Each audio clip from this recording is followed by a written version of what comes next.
So ito na yung cave na kuha natin. Puntahan natin sa loob. So wala nang tao dito. Saka pumasok na sila doon. Ayan. May exit po. So ito yung cave, bunganga ng cave. So wala pang tao ngayon. Pero doon sa kabila mag-umpisa.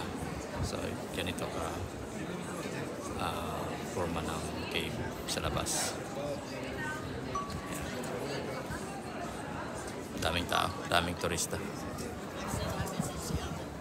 So ubos na yung mga tao, nakapasok na. So ito yung bunganga ng cave kung walang tao. Застанете пред уредо, дой застане уредо, не планирам я после пада чекам от позади баб постеля. So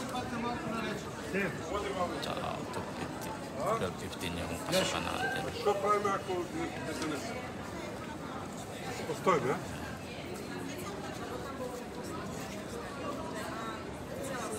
So ganito. Ito yung sa labas. Mamaya pasokin natin ito. Meron na yung nag-i-exit dyan sa labas. Ayan. Going outside.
This is the end of the lava tunnel.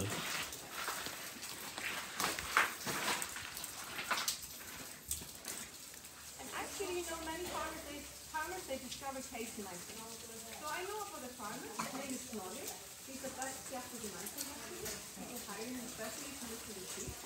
He actually has discovered at least 2 caves that I know of. And he names them. In Iceland you can actually name a cave when you discover it. And he names first the cave he names Snorri number 1, his name is Snorri. And the second cave, Snorri number 2. So it's quite easy for him, okay? Very simple. But if I go back to the formation of the cave, so what actually happened was that the lava river that was streaming here through, it started cooling from above and made like a flush through a roof on top. And after the volcano stopped erupting, like after 3 or 5 years, the lava river started to drain out, and that's behind the sea, okay? But after that, we had a cooling period for 10 to 15 years. So lots of the lava was able to cool down to bits of gravity and break from the wall, okay, and the ceiling. And this is a clear example of the breaking of the wall period, where you had all these rocks that were falling from the ceiling. So the appearance of the cave changed a lot. So in the summertime, we see a little plant growing here. Also, we have some insects and mice. We do have another living organism living inside the cave, mostly in the dark. And I would like you to start thinking what it could be. I'm not going to tell you right away. I'm going to tell you in the next stop.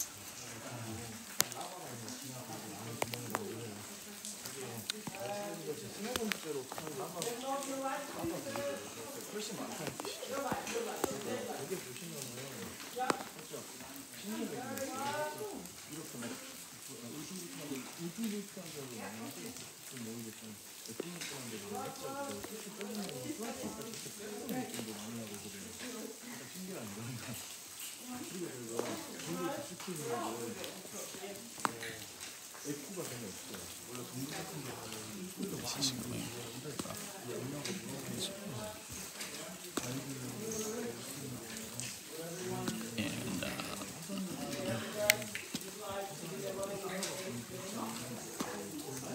shoutout ko muna dito galing sa LavaTube. Shoutout ko si Mix Kusina para hindi kayo galit sa akin. Katupa, Leonard Show, Jeepney, Trevor, Maxi, Harris, UN, Jing, Saya ko, sino pa ba? RMG, at yung iba na hindi ko na shoutout, paki-send na lang sa comments para sa sunod i-shoutout ko. Marami pa tayong tour gagawin.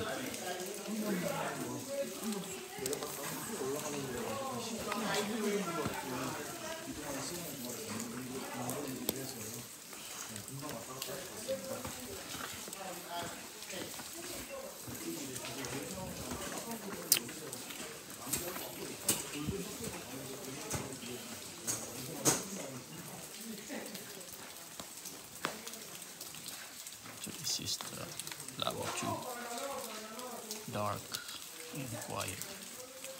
As the tourist guide explained, it's no echo.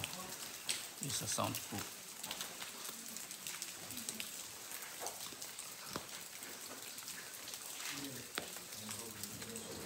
Well, we have to arrive in time in the train, so 1 hour of walking, 1.5 kilometers. So, nandito na tayo sa loob ng cave, pero pinagandaan na nila. Simentado na yung sa loob. Okay, so meron tayong guide. Pasok tayo. Yung ganda. Parang palasyo pala dito sa loob. Ganda. Ganda. Tsaka simentado na yun. Ang apakan. Pero ang ganda sa loob. Yan. So may guide tayo dito. Tsaka may steps tayo. Step. Ganda. Ito yung sa loob. Napakaganda. Ayan. You can already press also number 2 and listen. Ito yun.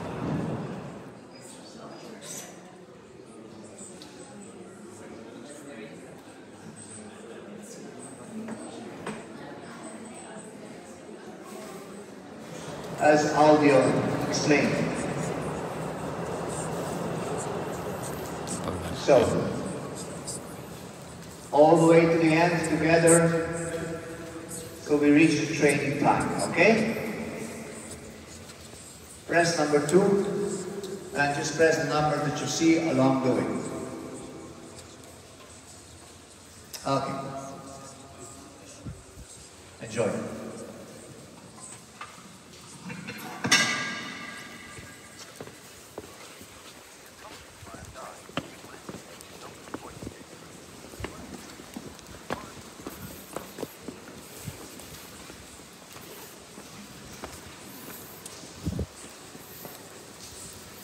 May guide siya to.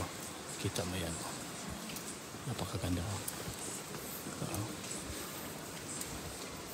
May uphill pala dito. Ito yung karami yung mga turista dito. Ito yung guide namin. Pero may audio siya.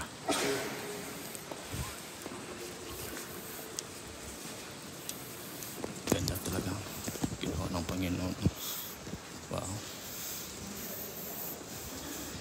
Pero maganda na siya. Pinagawa nila ng rails. Tsaka may uphill pala dito.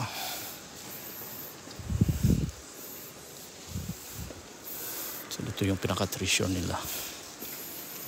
Nandito sa loob. Wow.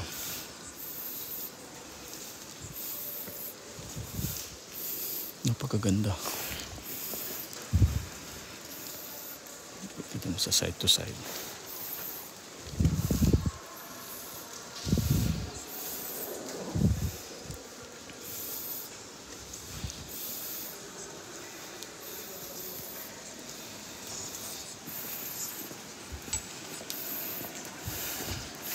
Yun sa may atip doon.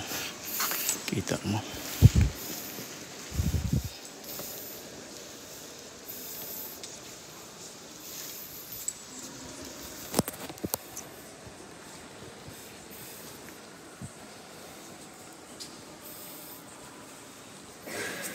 Ito yung nasa dito sa loob. Ito yung sa baba. Kita mo.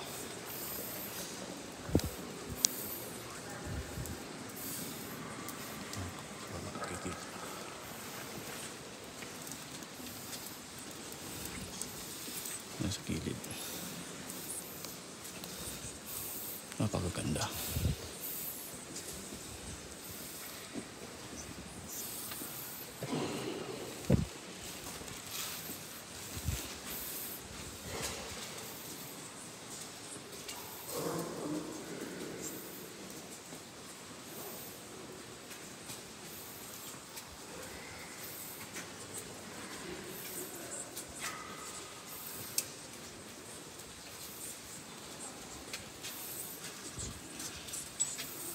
Ganda naman to.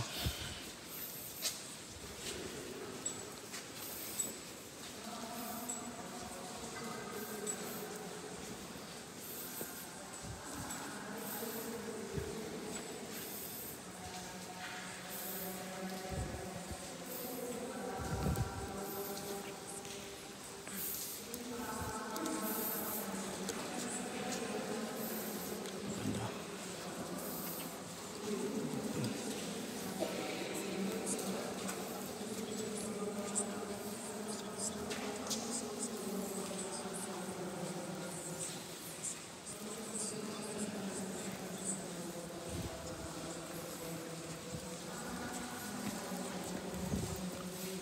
Sorry.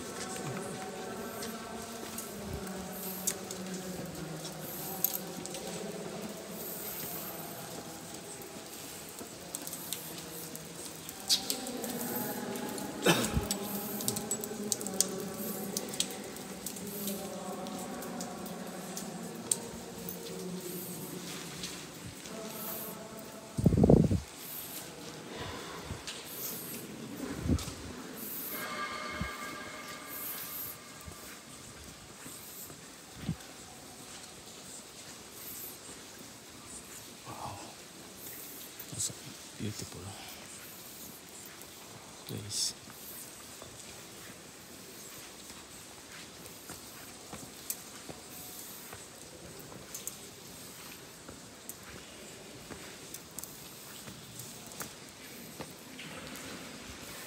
Wow, look at this.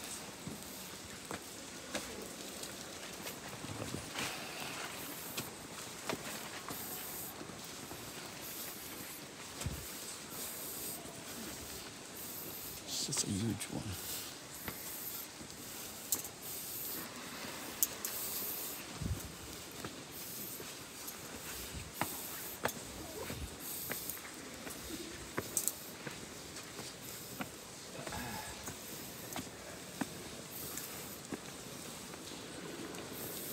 Look at that.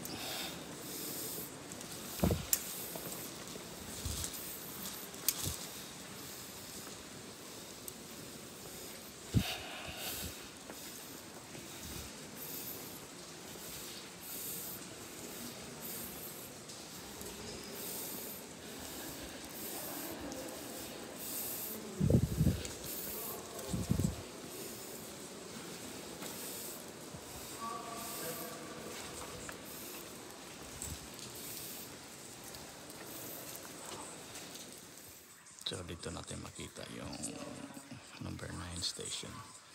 Yung audio niya marinig natin sa 9 tayo. So 14 station tayo. So may traffic, may rotonda pa dito. Yan. May mga tubig na dito. Tsaka masikip yung kuhan nila dito. Kala ko mga ginawa na lang nila dito para pasukan lang. Mga dikit-dikit na natural siya cave. Kaya natin dito siya. So masikip na yung daanan.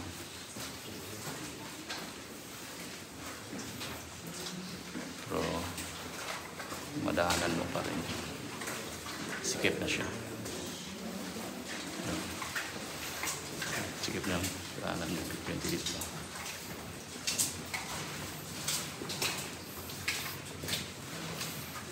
May tubig siya. Pero hindi naman siya slide na ganda pagkagawa ng daan. Hindi siya slide. Yun, ito yung sikip-sikip na. Lagyan nila ng patid. Hindi ka mapasa. May ilaw.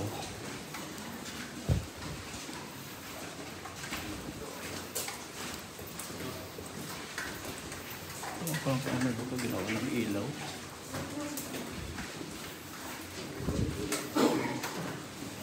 Sikip na siya. Ang laki na ito. Ang kuha na ito. Cave na ito. Sobrang laki. Kung wala ka nag-train, hindi mo makuha ng isang araw. Branches. Ito, malaki dito.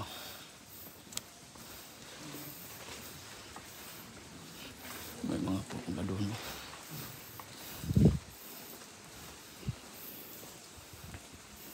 May mga rocks pa. Nakuha doon. Puporma pa doon. Para sa mga adventurers lang daw yun.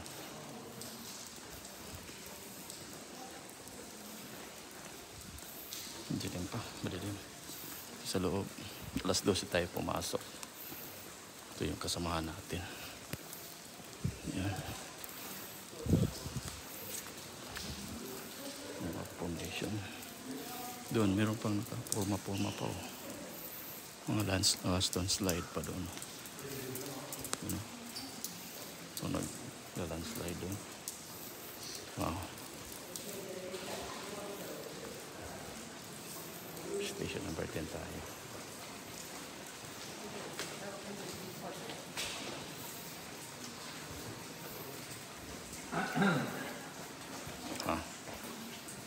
Pwede ko na ito mag-concert dito. Daanan dito.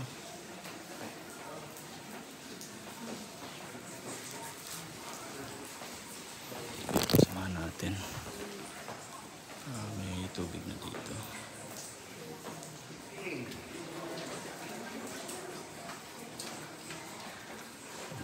Delikado.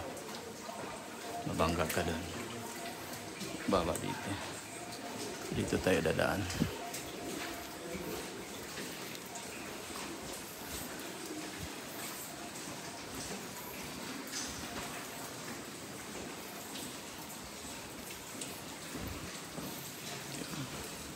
Parang palasyo dito. Ito, nasiling na siya.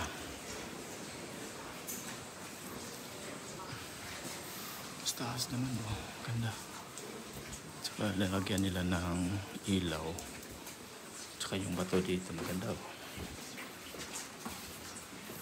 Lagyan nila ng mga slabs. Wow.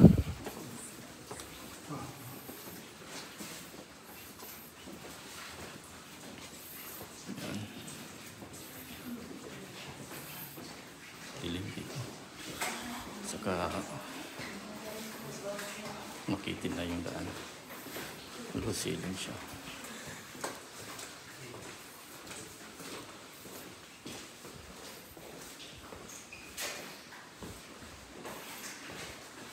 Nastusan nila talaga. Maganda.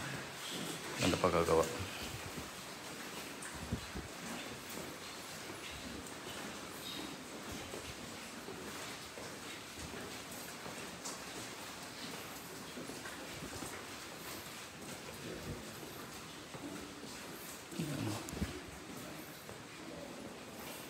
dyan. Oh.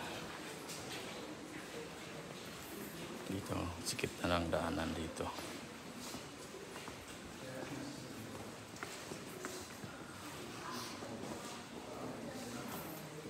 Yung daanan masikip na.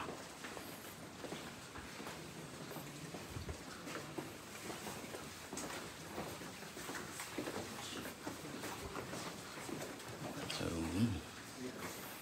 ganda.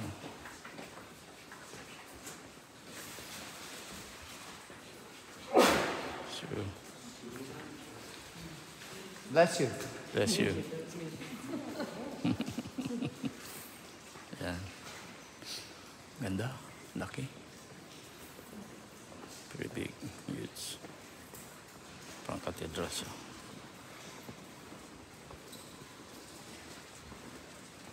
Ginawa na nila ng daanan.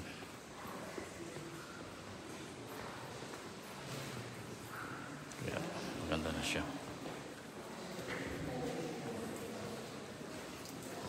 Laki.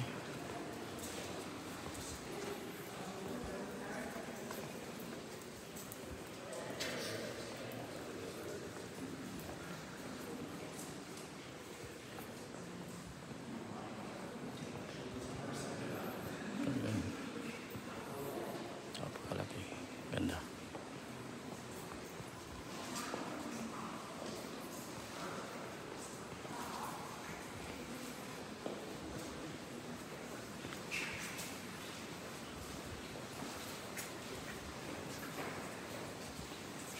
Yun. 11 na tayo. Meron pa tayong 3. Station 11 na tayo. Tingnan natin anong nandito. Wow.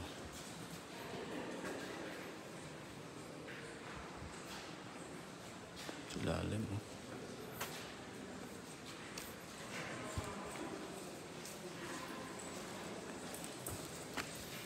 Palakuan pa doon. Parang cliff. Tipang. Ganda. Nice.